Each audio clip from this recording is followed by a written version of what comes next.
আমেদাবাদের রাস্তাঘাট কিন্তু আজ একেবারে উত্তাল। হাজার হাজার অঙ্গনওয়াড়ি কর্মী তাদের ন্যায্য অধিকারের দাবিতে পথে নেমেছেন। রাজ্য সরকারের সঙ্গে বেতন ভাতা নিয়ে যে বিরোধ, তার জেরেই এই আন্দোলন দিনে দিনে আরও তীব্র হচ্ছে। চলুন আজ এই পুরো বিষয়টা একটু তলিয়ে দেখা যাক। আহমেদাবাদের রাজপথগুলো আজ হাজার হাজার অঙ্গনবাড়ি কর্মীর প্রতিবাদী স্লোগানে কেঁপে উঠছে। শহরের স্বাভাবিক ছন্দটাই যেন কেটে গেছে। আসলে যারা সমাজের একেবারে ভিত্তি স্তরে কাজ করেন, সেই মানুষগুলোই আজ নিজেদের অধিকারের জন্য রাস্তায় নামতে বাধ্য হয়েছেন। আচ্ছা, তাহলে চলুন বিষয়টা একটু গভীরে গিয়ে দেখি। মানে ঠিক কি ঘটছে ওখানে, কেন এত বড় একটা বিক্ষোভ হচ্ছে? তো কারা এই প্রতিবাদে সামিল হয়েছেন? দেখুন, মূলত অঙ্গনওয়াড়ি কর্মী আর তাদের সহায়িকারা।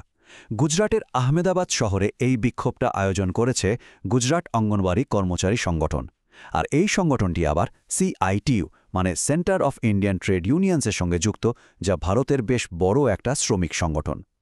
এখন প্রশ্ন হলো, এই অঙ্গনওয়াড়ি কর্মীরা আসলে কারা? মানে তাদের কাজটা ঠিক কি? দেখুন, এরা হলেন সরকারি যে integrated child development services program আছে, তার একদম ফ্রন্টলাইন ওয়ার্কার বলতে পারেন, একেবারে সামনের সারির যোদ্ধা। গ্রাম হোক বা শহর, সেখানকার শিশুদের স্বাস্থ্য, পুষ্টি, তাদের প্রাথমিক পড়াশোনা, এই সব কিছুর মতো ভীষণ গুরুত্বপূর্ণ দায়িত্ব কিন্তু এদের কাঁধেই থাকে। তাই বুঝতেই পারছেন সমাজে তাদের ভূমিকাটা ঠিক কতটা জরুরি। কিন্তু প্রশ্নটা হলো, সমাজের এত জরুরি একটা দায়িত্ব যারা পালন করছেন, তাদের কেন রাস্তায় নামতে হচ্ছে? মানে এই প্রতিবাদের আসল কারণটা কি? আর এখানেই কিন্তু আসল ব্যাপারটা লুকিয়ে আছে। দেখুন, একদিকে গুজরাট হাইকোর্ট একটা পরিষ্কার নির্দেশ দিয়েছে যে অঙ্গনবাড়ি কর্মী আর সহায়িকাদের ন্যূনতম মজুরি দিতেই হবে, এটা আদালতের অর্ডার। কিন্তু অন্যদিকে অভিযোগটা হলো রাজ্য সরকার নাকি সেই নির্দেশটা মানতেই চাইছে না। তো এই যে আদালতের নির্দেশ আর সরকারের পদক্ষেপের মধ্যে একটা ফারাক, এটাই কিন্তু ঝামেলার মূল কারণ।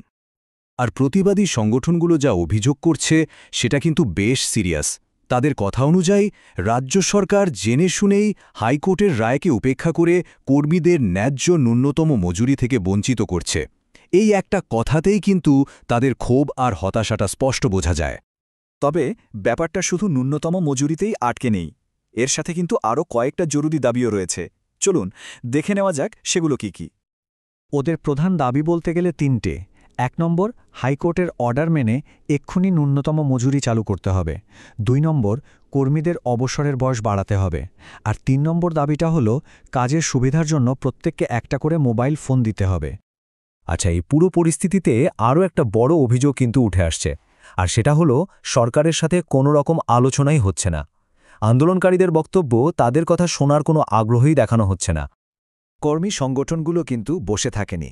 তারা তাদের দাবি জানানোর জন্য অনেক কিছু করেছে। যেমন অনেক র্যালি, অনেক বিক্ষোভ সমাবেশ করেছে। সরকারের কাছে অফিসিয়ালি স্মারকলিপিও জমা দিয়েছে। কিন্তু অভিযোগটা হলো, এত কিছুর পরেও রাজ্য সরকার নাকি আলোচনার ব্যাপারে কোনো আগ্রহই দেখাচ্ছে না। দরজাটা একরকম বন্ধই করে রেখেছে।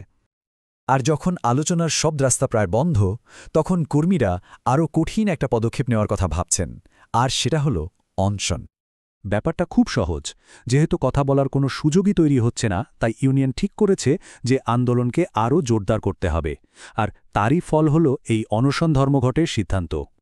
আর এই আন্দোলনটা যে কতটা সিরিয়াস হতে চলেছে, তাই সংখ্যাটা দেখলেই বোঝা যায়।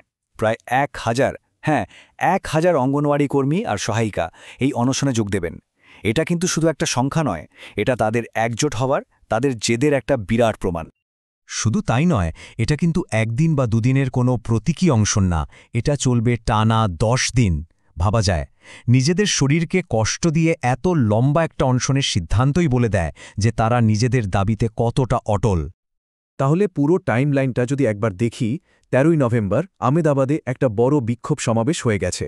এরপরেই ঠিক হয়েছে 1 ডিসেম্বর থেকে শুরু হবে 10 দিনের অনশন, যেটা চলবে 10ই ডিসেম্বর পর্যন্ত। শেষ পর্যন্ত একটাই প্রশ্ন কিন্তু থেকেই যাচ্ছে, কর্মীদের এই যে চরম একটা পদক্ষেপ, এই অনশন, এটা কি আদৌ সরকারের টনক নড়াতে পারবে?